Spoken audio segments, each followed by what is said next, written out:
Bonjour, bienvenue pour ce webinaire organisé par Adcan et Q sur l'optimisation de la supply chain avec la plateforme Anaplan.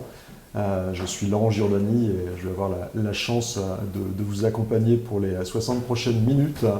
Un petit détail technique, sur la droite de votre écran, vous avez un chat, donc possibilité de nous poser des questions. Donc on essaiera d'y répondre au fil de l'eau ou à la fin en fonction des thématiques. En tout cas, n'hésitez pas et encore une fois, bienvenue pour ce webinaire. Donc la supply chain a pris un gros coup de projecteur à l'occasion des 12 mois qu'on vient de passer avec la crise Covid. Pour ceux qui l'ignoraient encore, ça a rappelé son importance stratégique pour bon nombre d'entreprises. Et ça a aussi montré toutes les limites des organisations par rapport à la gestion de ce risque. Je vous passe sur toutes les pénuries qu'on a pu connaître depuis bientôt un an, à commencer par tous les outils de protection, les équipements de protection individuelle, jusqu'à de nos jours des composants, des matières qui perturbent toutes les chaînes mondiales des entreprises. La supply chain a ceci de paradoxal, c'est qu'avec la globalisation, les entreprises sont allées aux quatre coins de la planète chercher de nouveaux clients, de nouveaux fournisseurs sur des territoires jusqu'ici inconnus. Se sont souvent recentrés sur leur cœur de métier, ont externalisé bon nombre de leurs activités et donc sont devenus de plus en plus complexes. Une telle complexité qui aujourd'hui pose problème, est difficile à gérer et qui fait que la moindre défaillance d'un des maillons de la chaîne, gros ou petit, peut avoir des conséquences dramatiques sur l'ensemble, sur une entreprise, mais pas que, sur un secteur aussi, sur une géographie, voire sur l'ensemble de l'économie mondiale.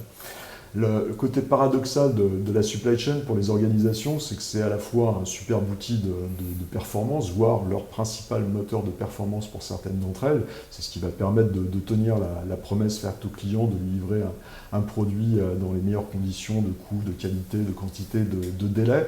Et c'est aussi leur principale faiblesse, puisque lorsqu'un grain de sable ou un méchant virus vient se gripper la machine, c'est tout l'ensemble qui s'effondre et la performance qui en pâtit. Aujourd'hui, avec mes camarades, on va essayer de vous montrer comment Adcan et Q, à travers l'utilisation de la plateforme Anaplan, essayent d'apporter une solution aux entreprises pour gérer cette complexité, pour être en capacité de prévenir les risques de la supply, de simuler des défaillances et donc être en capacité aussi de réagir en cas de coup dur. Pour ce faire, je suis entouré d'un panel prestigieux d'invités. Michel Josset, directeur des assurances, de la prévention et de l'immobilier du groupe Foressia, donc équipementier automobile bien connu, et aussi président de la commission dommages de l'AMRAE, l'AMRAE étant l'association pour le management des risques et des assurances en entreprise. Thibaut Moulin, associé du cabinet Q, expert dans le domaine de la supply chain et du risk management, et co-auteur d'un livre sur la gestion du risque supply chain en entreprise, qui a été d'ailleurs édité en partenariat avec l'AMRAE, donc l'association dont Michel est président d'une de ses commissions. Et puis Damien Bouquier, qui est associé du cabinet Adcan, qui est un spécialiste de la solution Anaplan et qui va nous faire une démonstration de toutes les capacités de modélisation qu'on peut obtenir avec cette solution. Avec plaisir.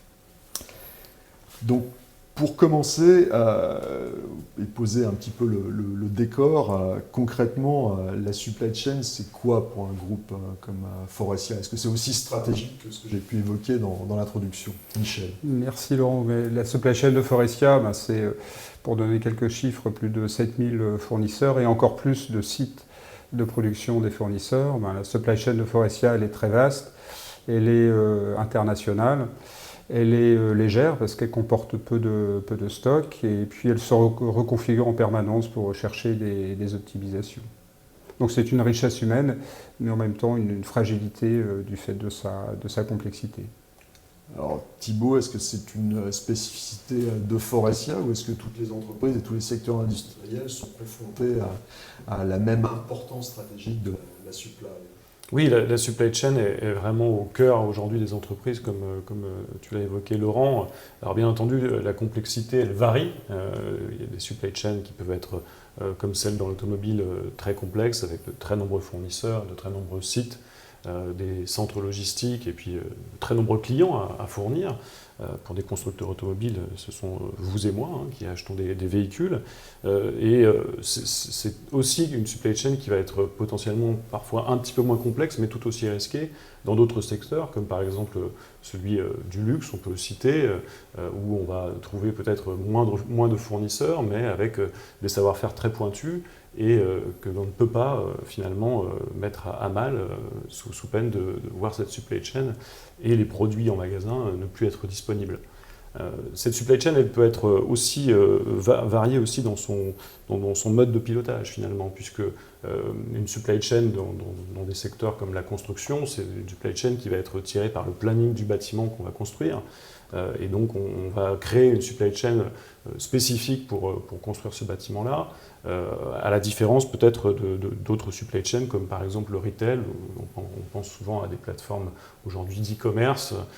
Quand on pense à la supply chain, c'est souvent ce qui vient en tête de vous et moi, où là finalement on opère une supply chain tout à fait portée par la nécessité d'avoir systématiquement le produit en stock, qui va être le plus demandé et sur lequel on a un objectif de livraison quasiment à la journée ou à l'heure pour livrer le client. Donc c'est vraiment ça le sujet de la supply chain aujourd'hui, c'est livrer le client quand il en a besoin, quand il l'attend, soit en B2B quand on est équipementier automobile comme c'est le cas de Faurecia, où on livre en juste à temps et on a des pénalités potentielles importantes si on met à mal cette supply chain, soit quand on livre à un client comme vous et moi, une satisfaction, une attente qui est donnée et qui fait partie de la valeur finalement qu'on livre au client, c'est le produit et le délai de livraison qui va avec. Alors on comprend bien le côté stratégique, donc importance capitale pour l'entreprise, que rien ne vienne gripper la belle mécanique. Concrètement, les risques auxquels la supply chain est exposée aujourd'hui pour un industriel, c'est quoi? C'est quelle typologie d'événements et où est-ce que ça se situe, Michel? On imagine bien effectivement dans une supply chain complexe que la défaillance d'un seul maillon, par effet domino, peut entraîner une paralysie partielle ou totale. Quant aux causes racines, c'est tout l'univers des risques. Ça peut être un incendie d'un fournisseur, ça peut être un risque naturel qui se réalise sur un site fournisseur, ça peut être une défaillance financière d'un fournisseur ou d'un sous-fournisseur, ça peut être une attaque cyber, ça peut être un problème réputationnel. Et donc chez Faurecia, on a coché dans notre passé récent un certain nombre de cases. Quelques exemples tirés de notre sinistralité. En 2017, un fournisseur important en République tchèque nommé Recticel a eu un incendie important dans son unité de production et ça a paralysé la presque totalité de la supply chain automobile européenne et ça a coûté à cette supply chain environ plus d'1,3 milliard. L'année suivante, c'était un incendie à nouveau dans un fournisseur de pièces de magnésium, cette fois-là en Amérique du Nord, 1,7 milliard. On a connu par le passé les événements de Fukushima, donc séisme et puis tremblement de terre qui a secoué pas mal de fournisseurs japonais. L'année suivante, donc c'était en 2011, en 2012 des inondations en Thaïlande, donc deux événements risques naturels. Et plus récemment, on constate une pénurie de composants électroniques due sans doute à l'appel d'air de la 5G. Donc l'automobile est mal servie et c'est une pénurie systémique qui est aggravée par deux incendies dans des fournisseurs japonais qui ont eu lieu en fin d'année dernière. Donc on voit que il y a eu des pertes d'exploitation pour l'ensemble de la supply chain, y compris pour nous. Et on voit également un retrait de l'assurance en fait, de ces sujets. C'est-à-dire qu'auparavant, on arrivait à acheter des garanties pour compenser les pertes d'exploitation à l'occasion de cet événement. Les assureurs ayant beaucoup payé ont tendance à se retirer de cette couverture. Donc on est seul finalement face à ces événements.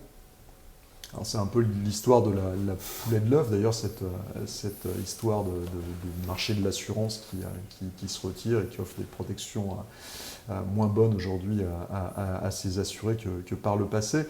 C'est vraiment le côté systémique du risque et la prise de conscience du fait que le risque supply chain ne concerne pas forcément qu'une entreprise, mais que par capillarité, il y a une espèce d'effet domino qui peut se produire et on peut la plupart du temps être dans un risque très circonscrit ou au contraire finir par mettre à mal toute une région, voire tout un secteur comme les cas que tu évoquais dans l'automobile.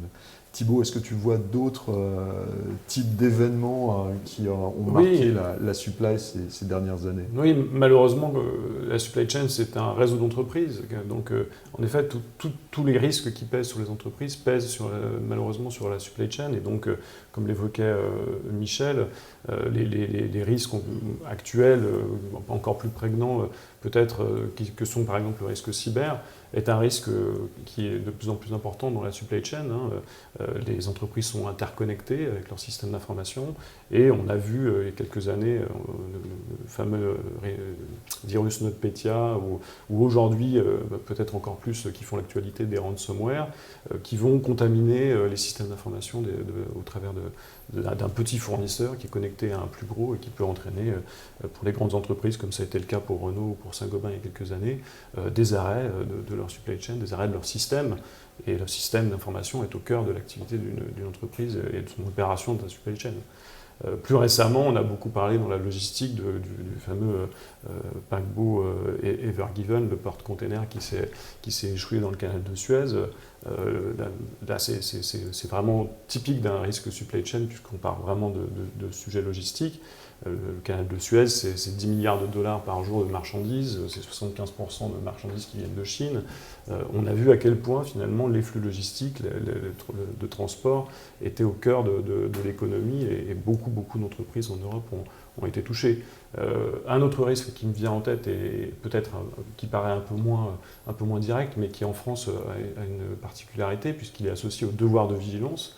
C'est celui de toute la responsabilité sociétale et environnementale des entreprises. Aujourd'hui, les entreprises de plus de 5000 salariés en France et 10 000 dans le monde ont une obligation de devoir de vigilance, donc une obligation de cartographier les risques associés aux droits humains et aux libertés fondamentales de leurs fournisseurs, de leurs prestataires, de leurs sous-traitants. Encore récemment, on a pu avoir le scandale dans le domaine du textile et du retail des travailleurs ouïghours en Chine, qui pose encore une fois la question de la maîtrise du risque supply chain par les grands donneurs d'ordre, comme sur un risque tel que celui du RSE. Alors, merci Thibaut, je le disais en préambule, le Covid a mis un gros coup de projecteur sur toutes ces problématiques en rappelant à tous ceux qui l'ignoraient encore à quel point la supply chain était devenue stratégique pour bon nombre d'entreprises et que bon nombre d'entreprises, internationales ou pas d'ailleurs, étaient dépendantes de cette supply chain qui, elle, par définition, l'est bien souvent. Qu'est-ce que la crise Covid a porté comme réflexion supplémentaire sur ces sujets? Ça a été un révélateur, clairement, de cette dépendance que les entreprises ont à leur supply chain, et plus particulièrement pour la crise du Covid. Dans la première étape de cette crise, avec la fermeture des usines chinoises, la vision de la dépendance à l'atelier du monde, à la Chine, pour beaucoup d'entreprises, qui n'en étaient pas forcément complètement conscientes. Je dirais qu'elles avaient bien entendu identifié qu'elles avaient des fournisseurs dans cette zone-là, mais à quel niveau ça pouvait les impacter, pour certaines d'entre elles, je pense que ça a été une vraie découverte. Et je pense que, enfin en tout cas pour certains de nos clients, les mois de février et mars de l'année dernière ont été sportifs, on va dire, pour les directeurs supply chain et les risk managers. Ça a été des moments assez importants. Après, il y a eu une deuxième phase où l'économie mondiale s'est tout de même relativement arrêtée, la tension sur la supply chain a baissé, bien entendu, et puis on a eu un redémarrage dans une troisième étape. Et ce qui est intéressant dans ce redémarrage, c'est que finalement, il a mis à mal tous les anciens modèles de planification, de prévision, d'opération qui pouvaient exister sur la supply chain, puisque des zones sont encore confinées, ont été encore confinées, reconfinées, déconfinées, etc. on a vécu ces moments-là, à la fois au niveau de la production et de la demande, hein, puisqu'il y a eu des pays où la demande s'est arrêtée plusieurs mois. Et aujourd'hui, on est encore dans cette étape-là. Et ça pose la question de comment est-ce qu'on peut opérer une supply chain de manière beaucoup plus agile, beaucoup plus réactive et qui puisse permettre finalement de s'adapter à ce contexte et à ce monde qui devient de plus en plus incertain. Comment est-ce que l'entreprise, derrière, c'est à mon avis la question qu'il faut se poser, est en capacité de réagir, de s'adapter en continu pour pouvoir continuellement fournir ses clients et être voilà, opérationnel. Michel, la crise Covid, février-mars 2020 chez Faurecia. Je confirme que ça n'a pas été la période la plus calme voilà, de l'histoire du groupe. On avait déjà une conviction avant le Covid, c'est qu'il fallait qu'on améliore la visibilité sur la supply chain, y compris la localisation géographique des sites fournisseurs. Et évidemment, le Covid, par sa gestion de crise particulière, a encore renforcé cette conviction, puisque finalement, on a dû, en urgence, identifier les localisations de nos fournisseurs pour savoir s'ils étaient en lockdown ou pas, et piloter les approvisionnements. Et donc, postérieurement à cette gestion de crise voilà, douloureuse, il était décidé de mettre en place un portail unique pour la gestion de tous les risques de la supply chain, pas seulement les risques sanitaires, mais également les risques de défaillance financière, les problématiques de RSE que Thibaut a mentionné. Et voilà, donc on est dans ce déploiement et cet outil intégrera voilà, une géolocalisation systématique des sites fournisseurs avec une évaluation du risque d'incendie et du risque d'exposition au risque naturel. Voilà. Donc dans cette démarche, et quelque part, voilà, malheur est bon, puisque voilà, le Covid va renforcer la protection du groupe et nous amener à mieux gérer notre risque supply chain. Alors pour l'anecdote, le Q édite tous les ans un baromètre des risques supply où on demande à des risques managers, à des directeurs des opérations, achats industriels ou que sais-je, quelle est leur appréciation des principaux risques auxquels leur organisation est confrontée. Et en décembre 2019, le risque sanitaire était considéré de façon quasi unanime comme un des risques les moins probables et les moins impactants pour les supply chains du monde. Voilà, donc ça c'est effectivement un changement d'appréciation et une conséquence directe de la crise que nous venons de vivre. Alors par rapport à tout ça, comment fait-on face à ce genre de situation au-delà d'acquérir cette visibilité-là? Quelles ont été les mesures qui ont été prises dans un groupe industriel pour faire face à une situation de rupture, qu'elle soit liée à une crise sanitaire ou à toute autre chose? Michel? Il y a eu un containment immédiat, c'est-à-dire qu'on a dû déjà apprendre à faire fonctionner nos usines en mode Covid. Alors quelque part on a eu une chance au sens où on a un footprint qui est très important en Chine, donc, y compris à Wuhan, donc on a été voilà, parmi les premiers impactés et du coup on a réussi à comprendre comment opérationnellement opérer une usine en mode Covid et donc cette organisation imaginée en Chine ensuite a été déployée partout dans le monde.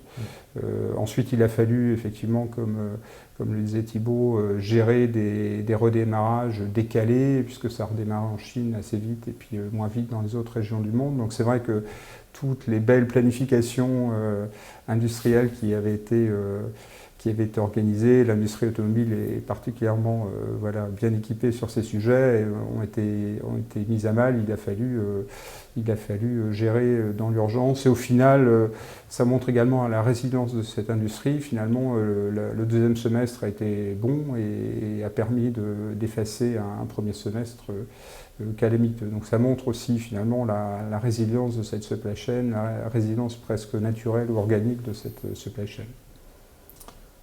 Thibaut, comment fait-on face de façon peut-être à ce genre de situation? Je dirais que, un petit peu à l'exemple de ce que fait Faurecia, qui à mon sens est une entreprise très avancée dans ce domaine-là, il y a un sujet qui est important, c'est la visibilité sur cette supply chain. Et donc la plateforme que propose de mettre en place Forestia est tout à fait intéressante à ce titre-là, parce que les entreprises, pour faire face à de tels risques, doivent gagner en visibilité sur leur supply. C'est un premier sujet. Le deuxième sujet, c'est les modèles de planification et la façon dont on collabore avec les fournisseurs, avec sa supply chain, pour pouvoir s'adapter à ce monde incertain et à ces évolutions qui, sans doute, dans les années à venir, vont sans doute devenir de plus en plus fréquentes. Donc ces crises-là, il faut pouvoir s'y adapter et c'est vraiment l'objet de notre outil. Il y a un troisième élément qui me semble important, c'est la vision sur la continuité d'activité. Aujourd'hui, la continuité d'activité dans les entreprises est quand même très centrée sur les sites industriels de l'entreprise et peut-être pas suffisamment sur une vision plus globale de la supply chain et sur la manière dont on peut anticiper, dont on peut préparer l'ensemble de nos partenaires qui sont des fournisseurs ou nos distributeurs ou nos prestataires logistiques et nos clients à travailler ensemble le jour où il y a une défaillance. Donc il faut vraiment passer d'un modèle de supply chain performante qui vise à, comme le disait Michel tout à l'heure, à alléger tous les stocks possibles et finalement avoir une supply chain qui soit à moindre coût, vers une vision d'une supply chain agile, flexible, collaborative, avec l'ensemble des parties prenantes pour pouvoir s'adapter aux évolutions de demande qui peuvent être chaotiques ou s'adapter à des crises qui peuvent malheureusement arriver de plus en plus fréquemment. Merci Thibaut. Donc pour tout ça, nous a conduit justement à travailler avec Adcan et Anaplan à imaginer des solutions, puisque la grosse problématique, c'est cette complexité. Là où les supply chains étaient relativement simples, il y a encore, si ce n'est quelques années, quelques décennies, l'externalisation de nombre d'activités, la multiplication des acteurs en a fait des modèles éminemment complexes, donc difficilement appréhendables avec une gomme et un crayon, et la crise Covid est venue le rappeler. Donc l'intérêt d'une solution collaborative, digitale, qui permette de modéliser des événements, c'est aussi être en capacité de simplifier la supply chain et de donner aux opérationnels des éléments pour venir enrichir la prise de décision en amont, en prévention, puis en aval lorsque quelque chose se produit. Donc ces solutions pour pallier à ces problèmes, Thibaut, si tu veux nous en dire quelques mots. Donc nous, notre conviction, et puis je l'évoquais à l'instant, c'est le sujet de la collaboration. On ne peut pas, à mon sens, travailler une supply chain agile sans collaborer et sans donner une plateforme qui puisse permettre de collaborer entre tous les acteurs qui composent cette supply chain. Les sites industriels, bien entendu, d'une entreprise, les différents collaborateurs de cette entreprise, c'est évident, mais également les fournisseurs, les prestataires, les clients qui agissent dans cette entreprise-là. Donc tout ça pour capter de l'information de leur part, notamment le sujet de la plateforme, comprendre comment est-ce qu'on peut évaluer le niveau de risque qu'ils présentent, mais également pour leur transmettre de l'information sur les choix que l'on va faire d'allocation de la supply chain. Est-ce que par rapport à tel ou tel événement ou tel niveau de risque, je vais plutôt m'orienter vers tel fournisseur ou vers tel autre, plutôt vers tel flux logistique ou vers tel autre, pour être certain de livrer mon client à l'heure. Et donc, la solution Anaplan et la plateforme Anaplan, pour nous, on a eu la conviction et l'intuition qu'elle pouvait répondre à ce besoin-là. Anaplan, c'est une plateforme que l'on connaît bien de planification collaborative, dont pas mal d'entreprises aujourd'hui se servent de plus en plus pour déployer leur processus SNOP et pour faire que ce processus SNOP soit de plus en plus collaboratif. Bien, notre conviction, ça a été de dire, est-ce qu'on peut aller plus loin? Est-ce qu'on peut utiliser cette plateforme en ajoutant une dimension qui va être celle du risque? Et est-ce qu'on peut également utiliser un module d'Anaplan qui est un module assez intéressant, qui est celui de l'optimizer, qui permettrait, en fonction d'une vision du risque de la supply chain, de proposer des optimisations, de proposer une supply chain alternative qui soit moins risquée, et puis éventuellement aussi de proposer des solutions lorsque une crise apparaît sur la supply chain. Et de ne plus être finalement dans un mode où on doit mobiliser en urgence dans une cellule de crise énormément de personnes pour trouver la bonne solution à notre problème, mais finalement grâce à cet outil d'être en capacité d'avoir déjà des solutions qui sont proposées et de pouvoir choisir entre les solutions avec un certain nombre de critères, un certain nombre d'indicateurs qui vont nous permettre ensuite d'allouer les bonnes fabrications, les bonnes productions et les bons flux logistiques pour livrer notre client le plus rapidement possible à moindre coût. Alors, après un pareil teasing, Damien, est-ce que tu peux enfin nous faire une présentation du modèle qui a été développé pour essayer justement d'intégrer tous ces éléments? Avec plaisir.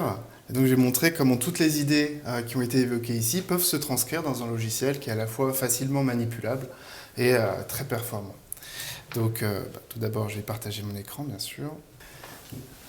Donc, on retrouve ici un écran typique d'arrivée sur un appelant, et on a modélisé une supply chain particulière, une entreprise particulière dans le cadre de la maroquinerie, qui a la structure suivante. Elle a un certain nombre de suppliers en termes de produits semi-finis qui vont devoir alimenter des usines pour répondre à une certaine demande. Donc, forcément, la première étape pour travailler cette supply chain, ça va être de la paramétrer. Et donc, premièrement, on va aller voir que l'on peut paramétrer intégralement cette supply chain. Là, en l'occurrence, on a décidé de travailler sur un certain nombre de régions. Voilà, on voit presque une demi-douzaine de régions, une douzaine de produits, un grand nombre de sites. Bien sûr, là, on travaille sur un modèle jouet. Il faut s'imaginer qu'on pourrait travailler avec beaucoup plus d'entrées. Et maintenant, une fois qu'on a notre structure, on va pouvoir commencer à la paramétrer. Et donc, bien sûr, on va retrouver tous les indicateurs classiques, tels que la capacité, la description des sites de production, la capacité de produire. Par exemple, là, on voit que Benjin Laser est capable de produire des Black Wallet, mais pas Pelletterie Firenze. On voit aussi tous les aspects capacitaires, ça en termes de production, en termes de workload, ces données qui peuvent être évoluées au cours du temps. On voit les informations aussi, donc, comme tu le disais, non pas uniquement sur les aspects internes, mais aussi sur les fournisseurs, etc. Et donc là, on a une première version de notre supply chain. Bien sûr, cette supply chain est réalisée pour répondre à une demande. Donc ensuite, on va devoir récolter et afficher cette demande. Donc demande qui peut être soit saisie, bien sûr, mais soit collectée directement depuis les différents systèmes sources de l'entreprise. Donc là, on va retrouver l'évolution des demandes dans les différents produits sur les différentes usines affichées sur les différents continents qui sont placés dans la solution. Et une fois qu'on a tous ces paramètres, on va pouvoir allouer la production, allouer les fournisseurs aux différentes usines. Alors, typiquement, ça peut être un processus qui peut être manuel.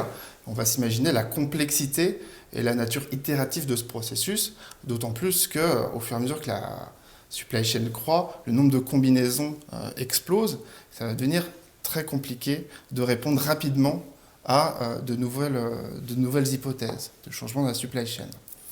Et là, tout l'intérêt de cet outil, ça va être de proposer une solution grâce à l'optimizer. Optimizer qui va intégrer tous les paramètres, intégrer toutes les contraintes et optimiser un certain nombre d'objectifs. Donc, sur cet écran, on voit donc les différents KPI que l'on peut calculer sur la base de cette supply chain. On peut calculer les revenus, les pertes de revenus, les différentes alertes. Donc, je vais charger une table d'allocation classique qui aurait pu être fait à la main. Je vais me placer sur l'ensemble de mes régions, l'ensemble de mes produits. Et je vais pouvoir analyser la supply chain telle qu'elle est aujourd'hui. Donc, on voit qu'on a une couverture de la demande qui est de 94%, un certain nombre d'alertes. Donc, on peut détailler ce nombre d'alertes. Et là, on va voir un certain nombre de tableaux qui nous décrivent donc l'allocation qu'on a proposée. Et on voit que la réponse à la demande est relativement rouge signifie qu'il y a beaucoup d'alertes et que souvent on ne va pas pouvoir répondre à la demande telle qu'elle. Et ça, autant au niveau des producteurs qu'au niveau des sites usines. Alors là, l'allocation a été faite manuellement, et donc on va pouvoir utiliser l'optimizer pour aller optimiser cette supply chain et proposer une autre solution.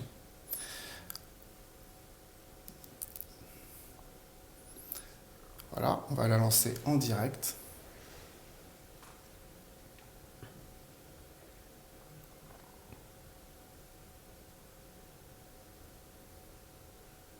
C'est vraiment du temps réel. Avec les...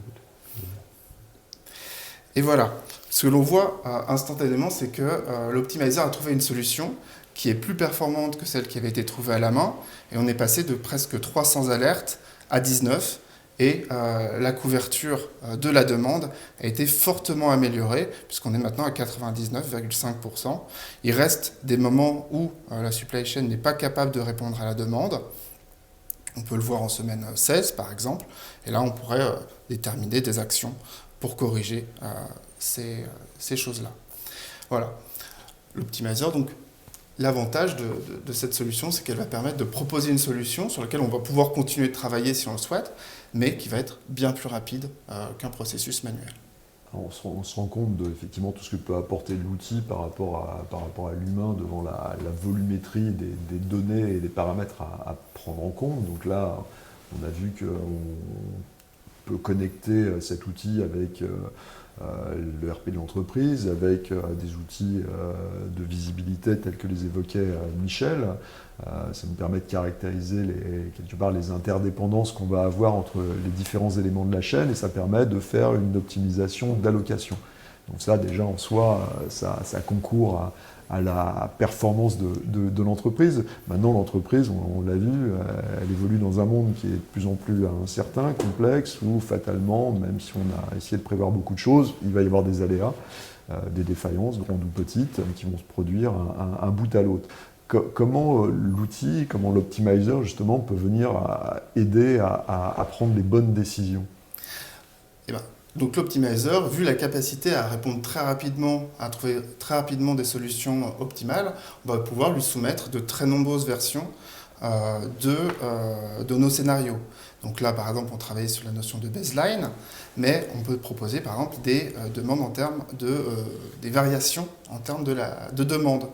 Donc typiquement, on pourrait aller s'imaginer qu'on travaille sur un scénario un peu différent, où on va vouloir augmenter la demande, parce que ça y est, dans quelques semaines, on veut augmenter la demande en Chine, et donc la production va augmenter de 30%, donc pour atteindre 130%.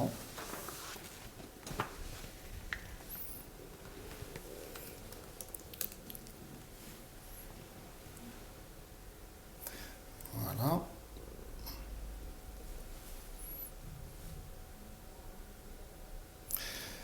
Voilà, donc on a 130%. Donc là, c'est une évolution en termes de demande, mais comme ça a été évoqué, la supply chain doit aussi faire face à un ensemble de situations, d'événements qui peuvent l'impacter. Donc typiquement, on pourrait s'imaginer des inondations, des tremblements de terre, des problèmes financiers. On parlait aussi de risques potentiellement virtuels, cyber. On parlait de la pandémie. Et donc, tous ces risques peuvent arriver et impacter nos sites, impacter nos régions. Donc, par exemple, on pourrait déterminer que, alors là, c'est tremblement de terre en France sur deux semaines. On pourrait activer cet événement pour faire un scénario. On pourrait aussi décider qu'un site de production a fermé sur 2 semaines. Voilà. Et toute cette modification de la demande et des paramètres de notre supply chain vont pouvoir être calculés instantanément grâce à l'optimizer. Donc, si on ne changeait rien face à ces événements, on verrait que le nombre d'alertes, là qui était tout à l'heure très faible, est remonté à 89, qu'on a une couverture de la demande qui a baissé. Et si on ne faisait rien, on serait sensible à ça. Mais appuyer sur l'optimizer, lancer l'optimizer va nous permettre de trouver une solution plus efficace, quasi instantanément. Et le nombre de ces scénarios peut être très grand. Voilà donc une première façon dont on peut assez traditionnellement résoudre ces problèmes de supply chain. Voilà. Donc là, le nombre d'alertes a redescendu à un niveau bien inférieur et la couverture a augmenté, malgré des tremblements de terre, des fermetures, potentiellement des grèves, etc. Des incendies. Des incendies. Autant d'aléas qui sont relativement fréquents dans un monde réel. Donc ça, on comprend bien. Ça veut dire avoir effectivement caractérisé à la fois les différents acteurs de la supply et les différents types d'aléas auxquels celle-ci peut être confrontée. Quelles autres fonctionnalités on peut utiliser pour optimiser justement cette gestion des risques avec une telle plateforme? Voilà. Et donc, pour reprendre les idées qui ont été évoquées, vraiment quelque chose d'innovant qui a été réalisé sur cet outil, ça va être la capacité d'analyser les risques des différents éléments de la supply chain. Donc, par exemple, sur cet écran, on peut voir qu'on va caractériser, on va cartographier les risques pour les sites internes à la société. On va pouvoir aussi caractériser les risques associés aux providers ou aux clients. Et toutes ces matrices de risques vont pouvoir nous permettre d'optimiser la supply chain, non plus uniquement en termes de coûts et de réponse à la demande, mais aussi d'optimiser par rapport aux risques associés à la configuration de la supply chain. Donc voilà, ces éléments peuvent être soit saisis lors d'enquêtes internes, soit réalisés au travers aussi d'imports sur le système.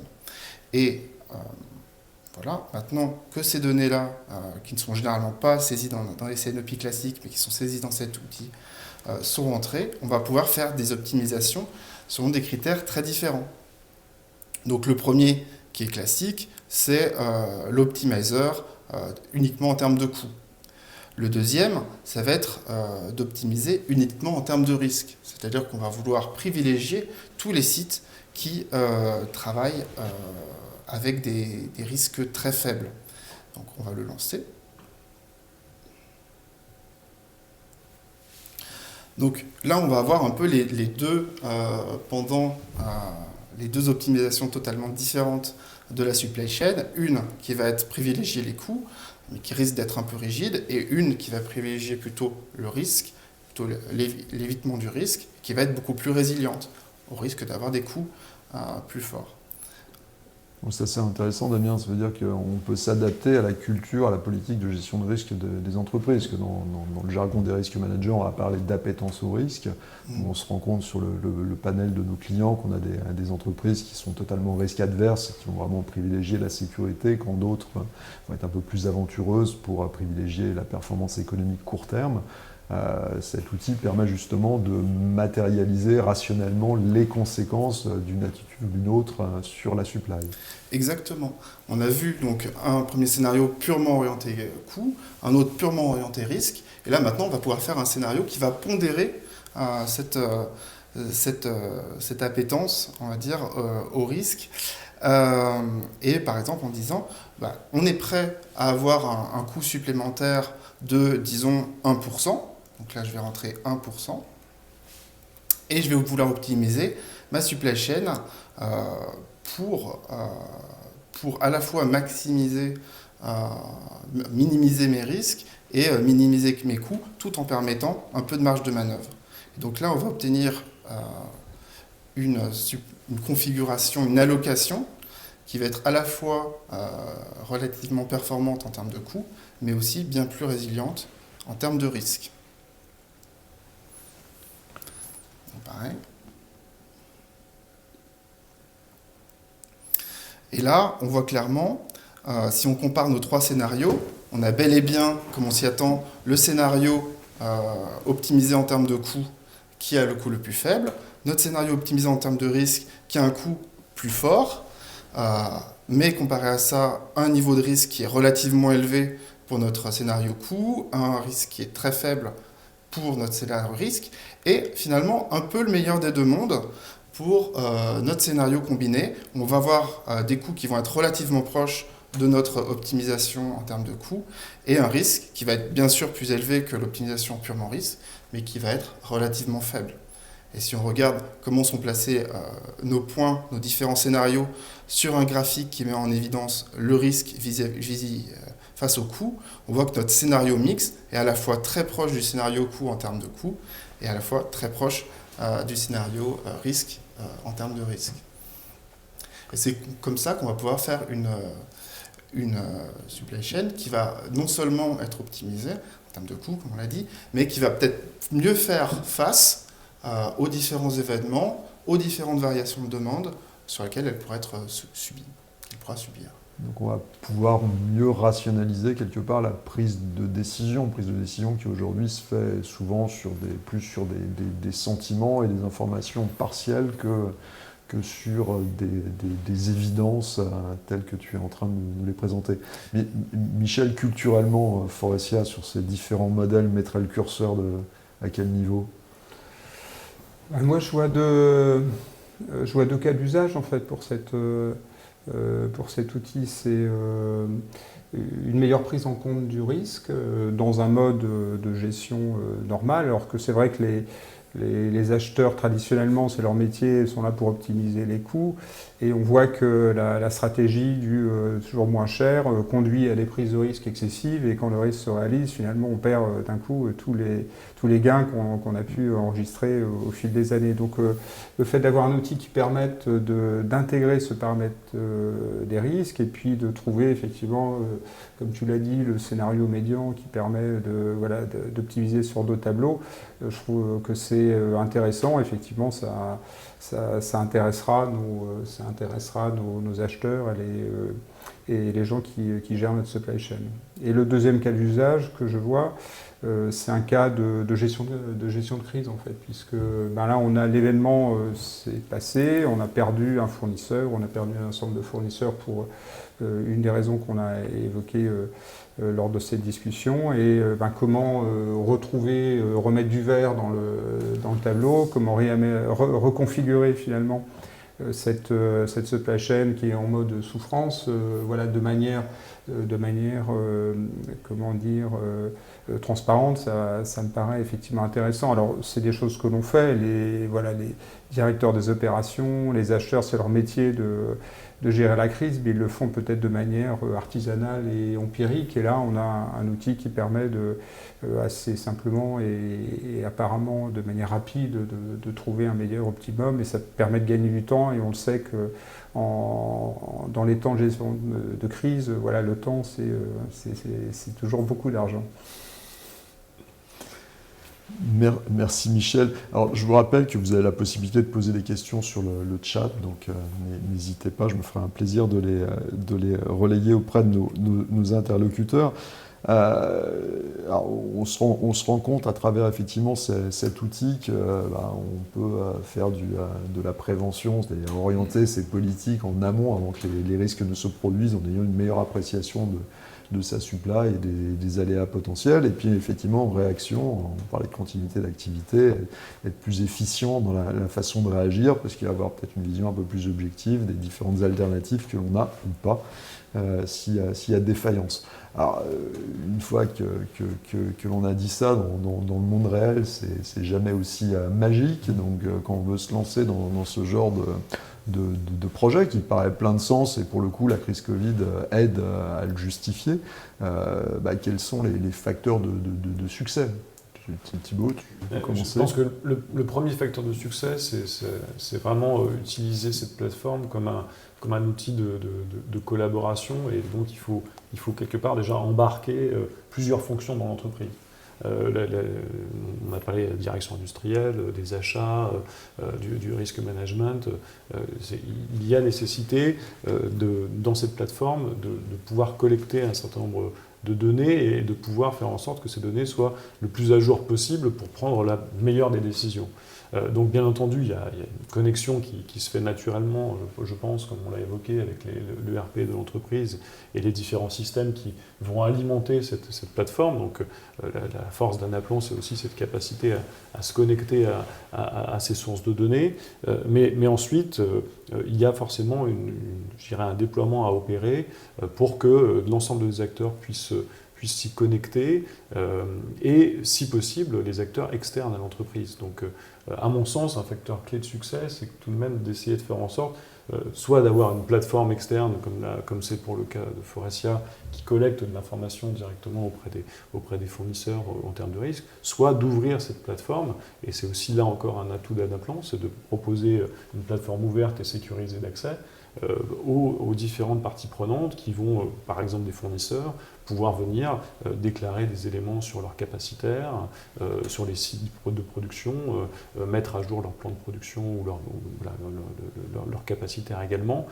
Ça, c'est à mon sens le facteur clé de succès de ce type d'outil, l'animation de la collaboration qui en découle pour que l'information soit la plus pertinente, la décision soit la mieux adaptée. D'accord, être dans une véritable logique d'entreprise étendue. Oui, là, je souscris à ce que dit Thibaut. C'est vrai qu'on ne peut pas sécuriser la supply chain sans ses composantes, sans travailler avec ses composantes. Et quand bien même on aurait identifié le risque, on aurait mesuré des risques importants, tant qu'on n'a pas solutionné ce risque, on n'a rien fait. On sait qu'on a un problème, mais tant qu'on n'a pas supprimé, on ne l'a pas amoindri, on n'a pas fait grand-chose, et ça ne peut être fait que dans le cadre d'un dialogue avec les fournisseurs. Et pour dialoguer, il faut un outil, il faut des données, et peut-être qu'effectivement cet outil peut être une occasion de renforcer les échanges, de comprendre et puis de résoudre les risques au niveau des composants de nos supply chain. Alors, je vois une question très pratique sur le chat. Question pour Damien. La source de data pour Anaplan pourra être quoi? Les ERP, l'upload de fichiers, la saisie manuelle? Qu'effectivement, d'une entreprise à l'autre, on va avoir des niveaux de maturité qui ne vont pas forcément être équivalents. Donc, la réponse va être toutes ces sources et bien d'autres.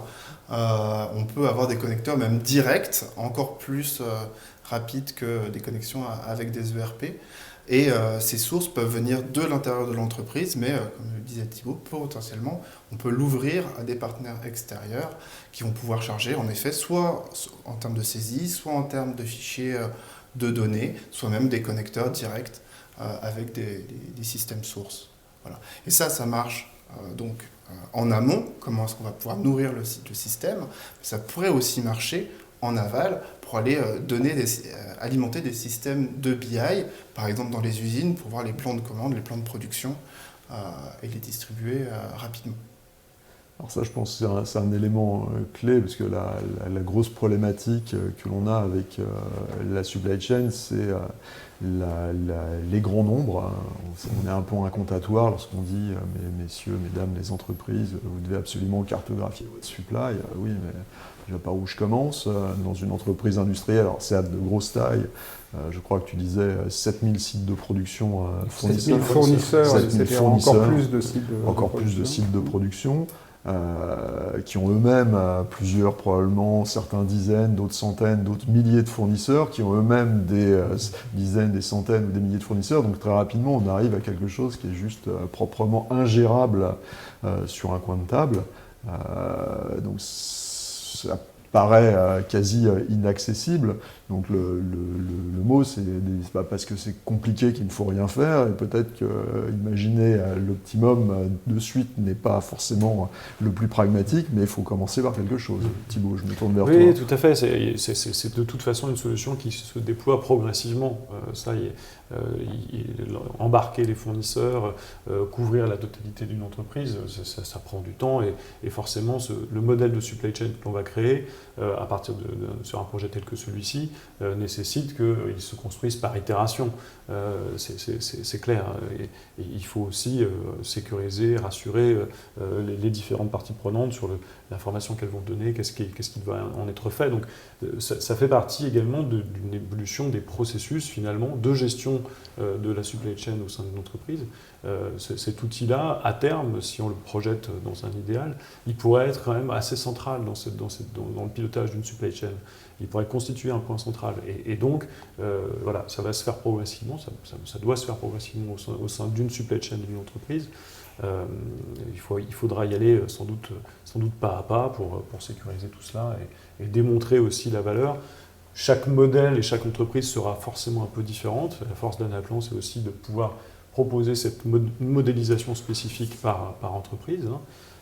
Mais c'est sa flexibilité, je pense, qui est vraiment intéressante pour aider les entreprises à gérer ce risque-là.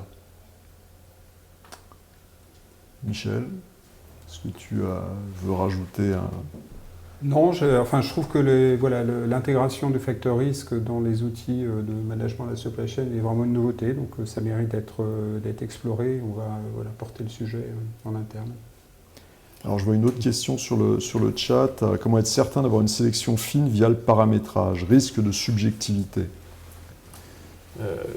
Je dirais là-dessus, clairement, c'est un travail commun qui doit être fait, comme je le disais à l'instant, avec les parties prenantes supply chain, risque et achat au sein de l'entreprise pour faire en sorte que la modélisation, la nature des risques, leur niveau de finesse, tout ce qui est évoqué à travers cette question-là, soit la représentation aussi de la réalité concrète opérationnelle et de l'appétence au risque de l'entreprise sur laquelle on va déployer cet outil-là.